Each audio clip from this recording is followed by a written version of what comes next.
Bonjour à toutes et à tous et bienvenue dans ce nouvel épisode du podcast. Aujourd'hui, on va revenir sur le match d'hier soir entre la France et la Côte d'Ivoire, le match de préparation.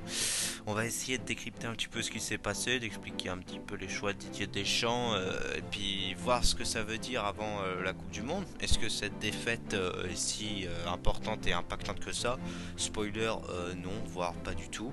Même peut-être au contraire que ça va être une force supplémentaire. En tout cas, on va revenir là-dessus. On va revenir sur le match évidemment de Ryan Cherki et de tous les autres joueurs de l'équipe de France.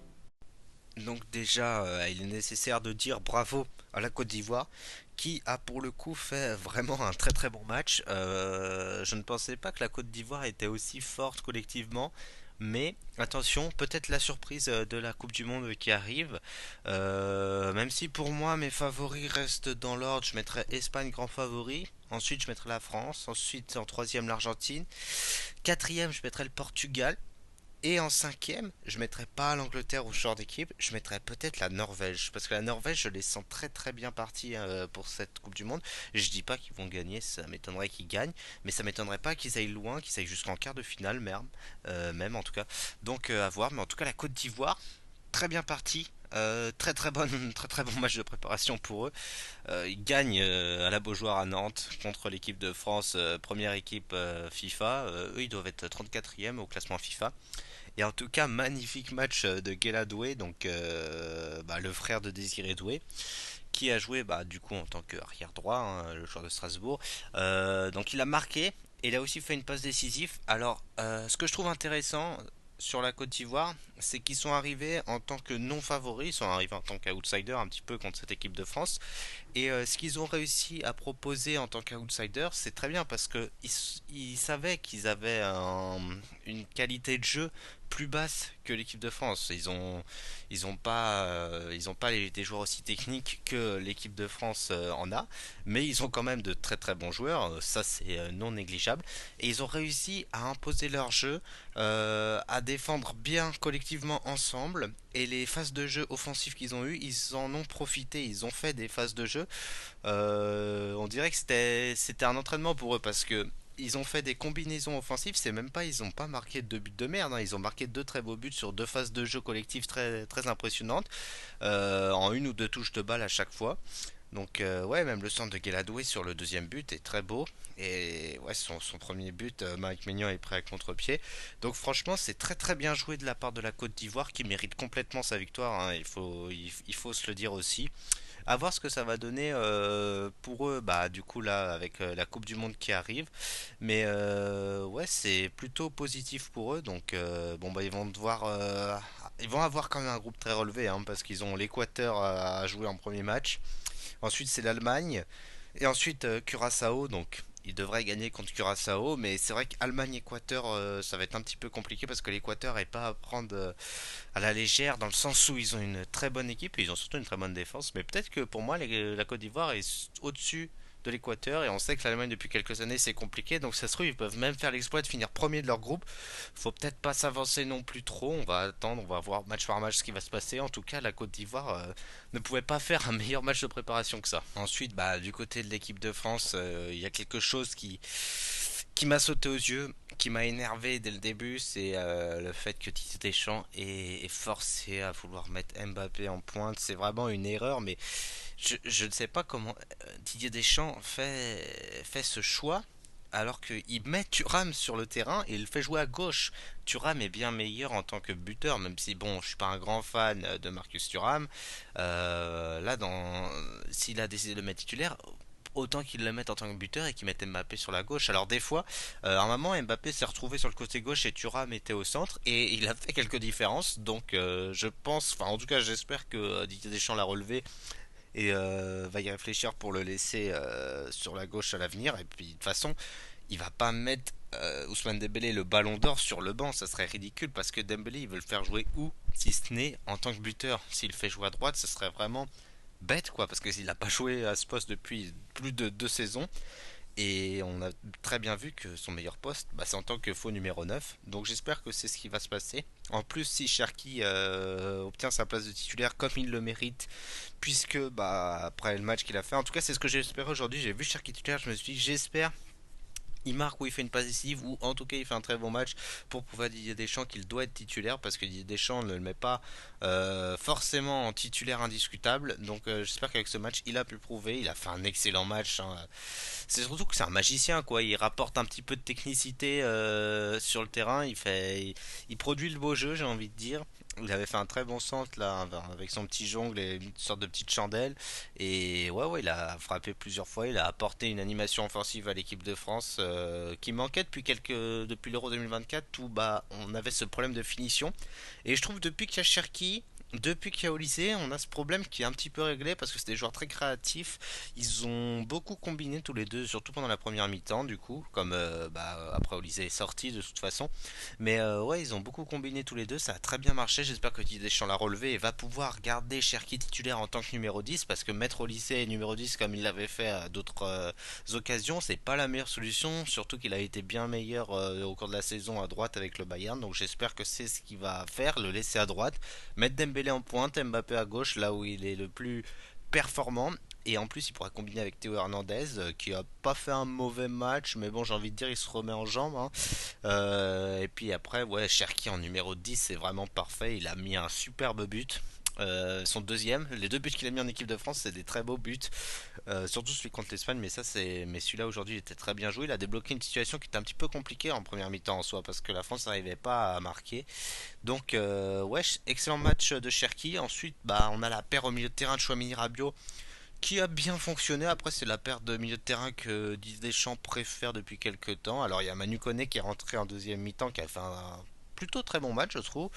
Donc, c'est à discuter, c'est à voir. Est-ce que Koné obtiendra sa place de titulaire? Ça serait pas démérité parce que, bah, pour le coup, Manu Koné est un très bon milieu de terrain et c'est peut-être ce qui manque à la France, entre guillemets, dans le sens où, bah, là, on est un quatuor offensif, donc va falloir mettre des joueurs un petit peu plus défensifs, hein, des milieux un petit peu plus box to box. Et Manu Koné est parfait pour ce rôle. En plus, il est très créatif en tant que milieu de terrain.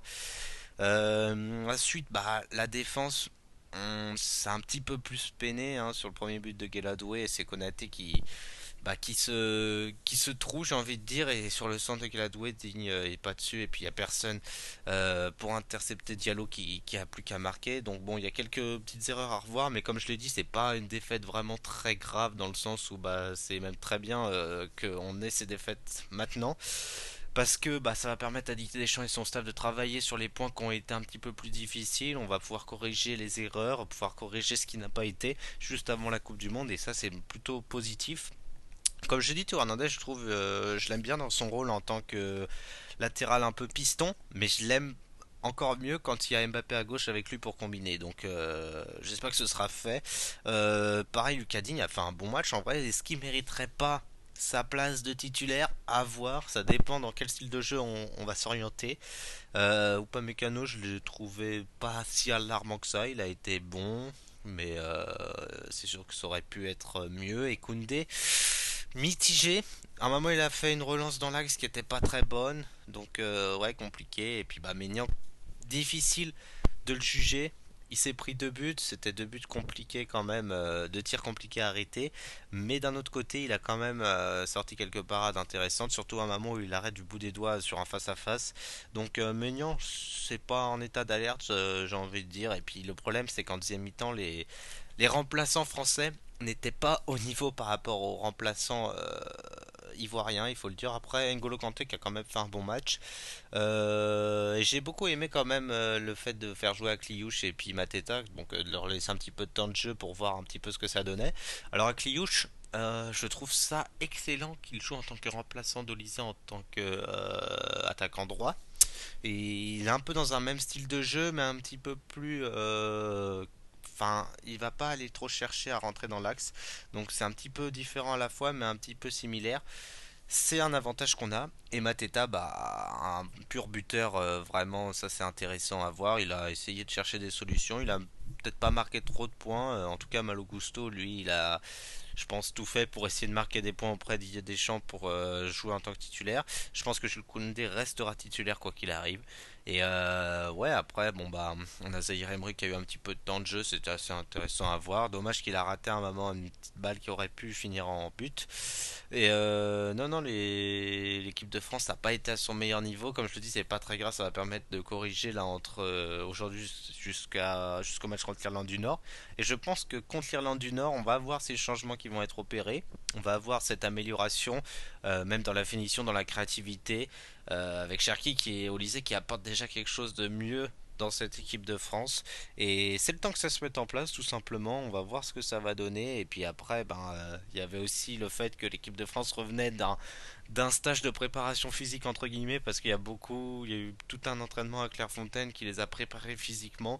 Ils étaient probablement fatigués, mais c'est une bonne chose parce que ça va les préparer physiquement pour la Coupe du Monde à enchaîner les matchs. En tout cas, on l'espère qu'ils vont enchaîner les matchs parce que ça voudrait dire qu'ils iront loin. Et ouais, c'est un très bon match de préparation contre la Côte d'Ivoire. C'est très bien d'avoir fait ce match contre la Côte d'Ivoire. Ça va peut-être mettre un pic dans l'ego des joueurs et leur faire dire que bah effectivement c'est peut-être le moment de se reprendre entre guillemets. Et je pense que vraiment contre l'Irlande du Nord, ces changements vont déjà se voir et qu'on va gagner d'un score peut-être large de 2-3 buts. En tout cas, c'est ce que j'espère. On verra bien ce qui va se passer. En tout cas, un de nos futurs adversaires dans le groupe I de l'équipe de France réussi à faire match nul contre l'Espagne. Donc c'est l'Irak qui a fait un partout contre l'Irak. Alors j'ai envie de dire c'est un petit peu comme l'équipe de France quoi. Très beau but de Ferran Torres d'ailleurs au début. Il s'est fait une petite percée tout seul. Avec une passe de Dani Olmo donc Dani Olmo passeur décisif et ensuite c'est Merchasdowski qui va marquer l'arrière gauche de l'Irak qui va tromper Juan Garcia sur un centre but donc c'est un petit peu compliqué pour Juan Garcia, ça fait 1-1 mais l'Espagne avait quand même globalement fait pas mal tourner pour ce match donc c'est pas pareil là c'est pas ça veut rien dire quoi, c'est comme l'équipe de France, ils ont probablement fait une préparation physique aussi qui les a mis dans cette position entre guillemets donc ils vont pouvoir corriger, c'est à ça de façon que ça sert les matchs de préparation pour toutes les sélections mais surtout pour les grandes sélections et surtout que l'Espagne là il doit se priver pour l'instant de Nico Williams et Lamine Yamal qui sont blessés donc ils font avec, c'est franchement pas alarmant que l'Espagne fasse match nul. Je pense que on peut pas tirer de conclusion de ces matchs de préparation. C'est justement fait exprès de faire ces matchs avant la Coupe du Monde pour voir quels seraient les problèmes, pour donner du temps de jeu à ceux qui en ont pas eu, pour les mettre en jambes également. Et ouais, donc c'est vraiment pas un problème que la France et l'Espagne n'aient pas réussi à gagner leur match de préparation.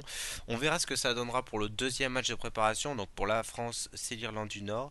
Et pour l'Espagne, je sais pas, qui c'est, non. Je sais pas qui c'est. Donc on verra bien, hein. De toute façon, il y a encore pas mal de temps et à la fois pas beaucoup de temps en fait avant la Coupe du Monde puisque c'est dans 6 jours, le jeudi 11 juin. Et ouais, on verra bien ce que ça va donner. J'espère que toutes les équipes seront en forme pour cette Coupe du Monde pour nous donner le meilleur spectacle possible. En tout cas, on verra bien d'ici là comment les équipes vont se préparer.